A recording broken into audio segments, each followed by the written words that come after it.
Bismillahirrohmanirrohim. Assalamualaikum warahmatullahi wabarakatuh. Selamat pagi dan salam sejahtera bagi kita semua.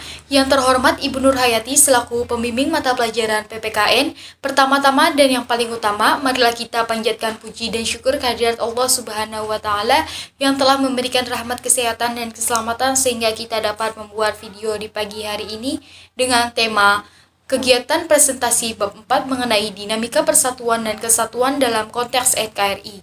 Dan yang kedua, tidak lupa pula sholawat dan salam tercurah limpahkan kepada junjungan kita Nabi besar Muhammad SAW.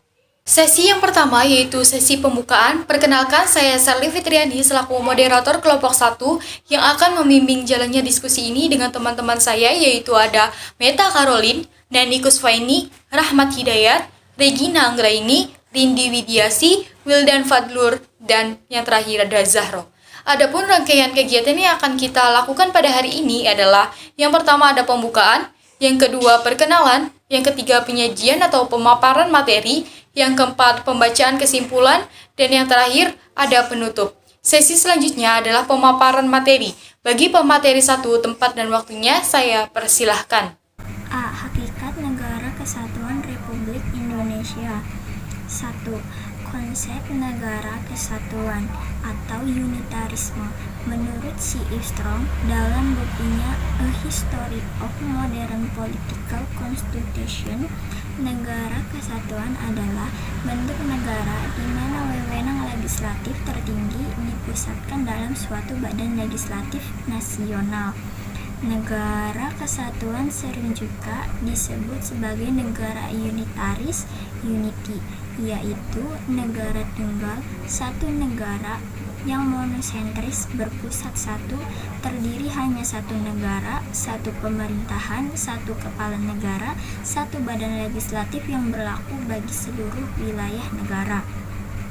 Hakikat yang sesungguhnya adalah kedaulatan tidak terbagi-bagi baik keluar maupun ke dalam. Kekuasaan pemerintahan pusat tidak dibatasi. Selanjutnya adalah negara kesatuan mempunyai dua sistem, yaitu sentralisasi dan desentralisasi. Sistem sentralisasi adalah suatu sistem pemerintahan di mana segala kekuasaan dipusatkan di pemerintah pusat. Yang kedua, sistem desentralisasi adalah penyerahan wewenang pemerintahan oleh pemerintah kepada daerah otonom untuk mengatur dan mengurus urusan pemerintahan dalam sistem negara kesatuan Republik Indonesia. Oke, selanjutnya yaitu tentang karakteristik NKRI. Karakteristik Negara Kesatuan Indonesia dapat dipandang dari segi kewilayahan. Pasal 25A Undang-Undang Dasar Negara Republik Indonesia tahun 1945 menentukan bahwa Negara Kesatuan Republik Indonesia adalah sebuah negara kepulauan yang berciri Nusantara dengan wilayah yang batas-batas dan hak-haknya ditetapkan oleh undang-undang. Nilai-nilai yang dapat memperkokoh persatuan dan kesatuan bangsa yaitu ada 5. Yang pertama ada pro patria dan primus patrialis, yaitu mencintai tanah air dan mendahulukan kepentingan tanah air. Yang kedua ada jiwa solidaritas dan setia kawan. Yang ketiga ada jiwa toleransi dan tenggang rasa antar agama, suku, golongan, dan antar bangsa. Keempat ada jiwa tanpa pamrih dan tanggung jawab. Yang kelima dan yang terakhir ada jiwa kesatria dan kebesaran jiwa yang tidak mengandung unsur dendam. B. Persatuan dan kesatuan bangsa Indonesia dari masa ke masa. Persatuan dan kesatuan bangsa pada masa revolusi kemerdekaan 18 Agustus 1945 sampai dengan 27 Desember 1949. Pada periode ini, bentuk NRI adalah kesatuan dengan bentuk pemerintahan adalah republik, yang mana presiden berkedudukan sebagai kepala pemerintah sekaligus sebagai kepala negara. Sistem pemerintahan parlementer tidak berjalan lama. Sistem tersebut berlaku mulai tanggal 14 November 1945 dan berakhir pada tanggal 27 Desember 1949. Selanjutnya, namun atas desakan dari beberapa partai politik, Presiden Soekarno kembali membentuk kabinet parlementer sebagai berikut, yaitu yang pertama, Kabinet Amir Syarifuddin pada tanggal 3 Juli 1947 sampai 11 November 1948. Yang kedua, yaitu Kabinet Amir Syarifuddin yang kedua pada tanggal 11 November 1947 sampai 29 Januari 1948. Yang ketiga, yaitu Kabinet Hatta yang ke-1 pada tanggal 29 Januari 1948 sampai 4 Agustus 1949. Dan yang keempat, Kabinet Darurat yaitu Mister Syarifuddin Prawira Negara pada tanggal 19 Desember 1948 sampai 3 Juli 1949. Yang kelima, Kabinet Hatta yang kedua yaitu pada tanggal 4 Agustus 1949 sampai 20 Desember 1949. Periode Negara Kesatuan Republik Indonesia berakhir seiring dengan hasil kesepakatan konferensi meja bundar yang mengubah negara kita menjadi negara serikat pada tanggal 27 Desember 1949. Periode ini juga ditandai dengan munculnya gerakan separatis dengan tujuan mendirikan negara baru yang memisahkan diri dari NKRI. Adapun gerakan tersebut diantaranya yaitu sebagai berikut. Yang pertama yaitu pemberontakan Partai Komunis Indonesia yang biasa disebut sebagai PKI di Madiun pada tahun 1948. Yang kedua yaitu gerakan Darul Islam atau Tentara Islam Indonesia di daerah Jawa Barat. Next, 2. Persatuan dan Kesatuan Bangsa pada masa Republik Indonesia Serikat 27 Desember 1949 sampai 17 Agustus 1950. Federalisme ditetapkan di Indonesia pada rentang 27 Desember 1949 sampai 17 Agustus 1950 dengan bentuk negara kita adalah serikat atau federasi dengan 15 negara bagian. Sistem pemerintahan yang dianut pada periode ini adalah sistem parlementer kabinet semu atau kuasi parlementer dengan karakteristik yaitu A. Pengangkatan Perdana Menteri dilakukan oleh Presiden bukan oleh Parlemen sebagaimana lazimnya. B. Kekuasaan Perdana Menteri masih dicampur tangani oleh Presiden. C. Pembentukan Kabinet dilakukan oleh Presiden bukan oleh Parlemen. D. Pertanggungjawaban Kabinet adalah kepada Dewan Perwakilan Rakyat DPR, namun harus melalui keputusan pemerintah. E. Parlemen tidak mempunyai hubungan erat dengan pemerintah sehingga DPR tidak punya pengaruh besar terhadap pemerintah. F. Presiden RIS mempunyai kedudukan rangkap yaitu sebagai kepala negara dan kepala pemerintahan. Parlemen RIS terdiri atas dua badan yaitu Senat dan DPR. Pada 8 Maret 1950, pemerintah federal mengeluarkan Undang-Undang Darurat Nomor 11 Tahun 1950 yang isinya mengatur tata cara perubahan susunan kenegaraan negara RIS. Dengan negara RIS memiliki 3 bagian yaitu Negara Republik Indonesia, Negara Indonesia Timur, dan Negara Sumatera Timur. Pada masa Republik Indonesia Serikat, gerakan-gerakan separatis yang terjadi di beberapa wilayah Indonesia yaitu A. Gerakan Angkatan Perang Ratu Adil APRA dipimpin Raymond Westerling. B. Pemberontakan Andi Ajis di Makassar April 1950. C. Pemberontakan Republik Maluku Selatan RMS dipimpin Mr. Dr. Christian Robert Stephen Soumokil. Yang ketiga yaitu Persatuan dan Kesatuan Bangsa pada masa demokrasi liberal 17 Agustus sampai dengan 5 Juli 1959. Periode ini Indonesia menggunakan Undang-Undang Dasar Sementara Republik Indonesia tahun 1950 atau juga disebut dengan UUDS 1950 yang berlaku mulai tanggal 17 Agustus 1950. UUDS RI merupakan perubahan dari Konstitusi RIS yang diselenggarakan sesuai dengan piagam persetujuan antara pemerintah RIS dan pemerintah RI pada tanggal 19 Mei 1950. Selanjutnya yaitu praktik sistem pemerintahan parlementer yang diterapkan pada masa berlakunya UUDS 1950 tidak membawa bangsa Indonesia ke arah kemakmuran, keteraturan, dan kestabilan politik. Hal ini tercermin dari jatuh bangunnya kabinet dalam kurun waktu antara 1950 sampai dengan 1959 telah terjadi 7 kali pergantian kabinet yaitu Yang A ada Kabinet Nasir 6 September 1950 sampai dengan 27 April 1951.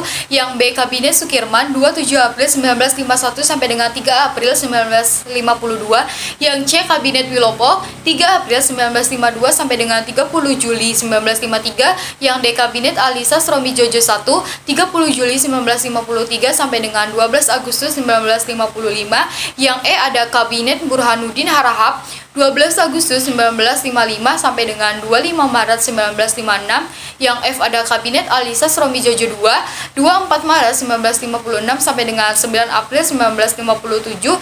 Yang G ada Kabinet Juanja atau Karya 9 April 1957 sampai dengan 10 Juli 1959. Kondisi tersebut mendorong Presiden untuk menggunakan wewenang yakni mengeluarkan dekret Presiden tanggal 5 Juli 1959 yang berisi diantaranya yaitu A. Pembubaran konstituante, B. Memberlakukannya kembali UUD 1945 dan tidak berlakunya lagi UUDS 1950, C. Pembentukan MPR dan DPA sementara. Selanjutnya yang keempat, Persatuan dan Kesatuan Bangsa pada masa Orde Lama 5 Juli 1959 sampai dengan 11 Maret 1966.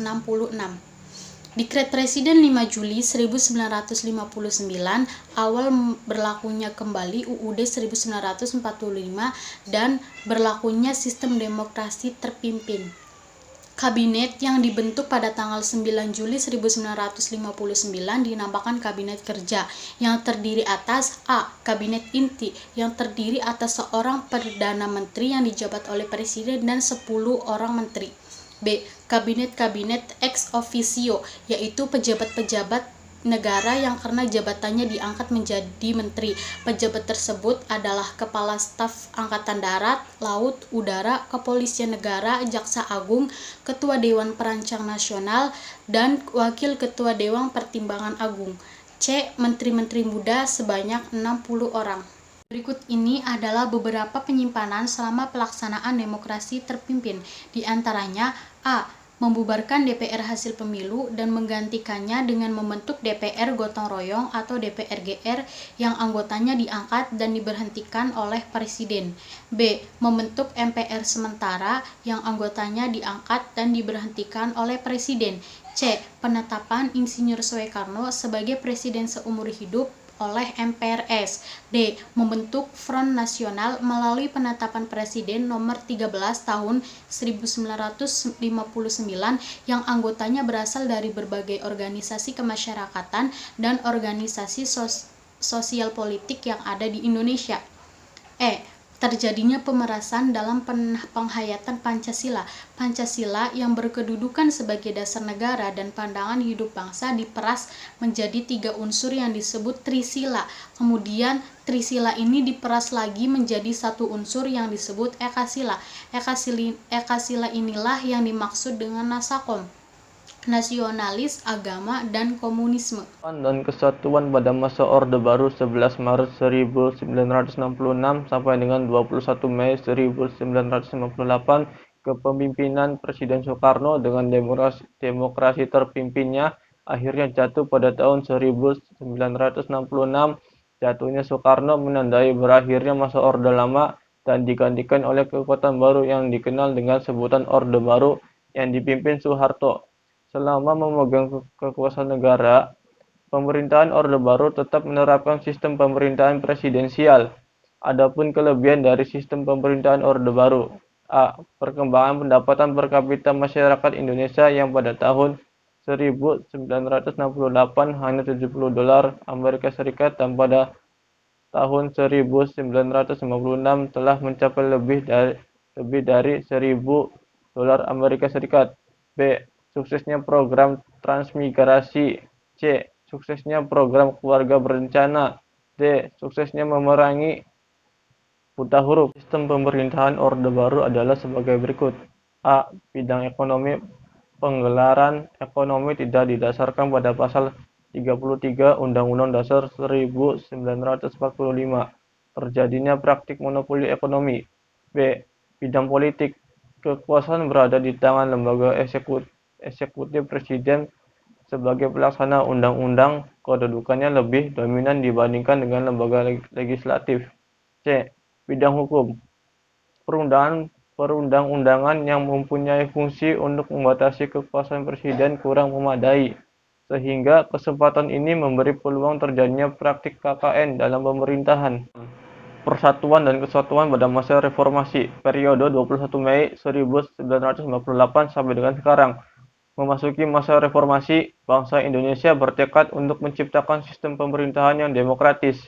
Untuk itu, perlu disusun pemerintahan yang konstitusional atau pemerintahan yang berdasarkan pada konstitusi. Pemerintah konstitusional bercirikan bahwa konstitusi negara itu berisi a. Adanya pembatasan kekuasaan pemerintahan atau eksekutif, dan b. Jaminan atas hak asasi manusia dan hak-hak warga negara. Jadi kesimpulan dari bab 4 mengenai dinamika persatuan dan kesatuan dalam konteks NKRI adalah di zaman sekarang ini rasa nasionalisme yang dimiliki oleh masyarakat mulai berkurang, salah satunya disebabkan oleh negara kita yang sudah merdeka dari penjajahan sehingga masyarakat tidak merasakan bagaimana usaha para pejuang untuk membela negara kita dan membentuk negara ini menjadi seperti sekarang. Di dalam presentasi ini juga diuraikan tentang dinamika kehidupan bangsa Indonesia sejak proklamasi hingga sekarang yang melalui banyak periode, antara lain yaitu periode yang pertama yaitu ada 17 Agustus 1945 sampai dengan 27 Desember 1949, yang kedua periode 27 Desember 1949 sampai dengan 17 Agustus 1950, yang ketiga periode 17 Agustus 1950 sampai dengan 5 Juli 1959, yang keempat periode 5 Juli 1959 sampai 11 Maret 1966 Orde Lama, yang kelima ada periode 11 Maret 1966 sampai dengan 21 Mei 1998 yang disebut Orde Baru. Yang terakhir yaitu periode 21 Mei 1998 sampai sekarang ini. Dengan dijelaskannya dinamika kehidupan bangsa Indonesia sejak proklamasi hingga sekarang, diharapkan meningkatnya rasa nasionalisme yang dimiliki oleh masyarakat, khususnya pada generasi muda. Istilah negara kesatuan sudah sangat sering kita dengar, sebab nama negara kita adalah Negara Kesatuan Republik Indonesia. Kalau bukan kita, siapa lagi? Kalau bukan sekarang, kapan lagi? Saya Shirley Fitriani. Demikianlah diskusi kita pada hari ini mengenai dinamika persatuan dan kesatuan dalam konteks NKRI. Saya selaku moderator memohon maaf jika ada kesalahan, baik yang disengaja ataupun yang tidak disengaja. Saya ucapkan terima kasih atas perhatian pada audiens. Wassalamualaikum warahmatullahi wabarakatuh.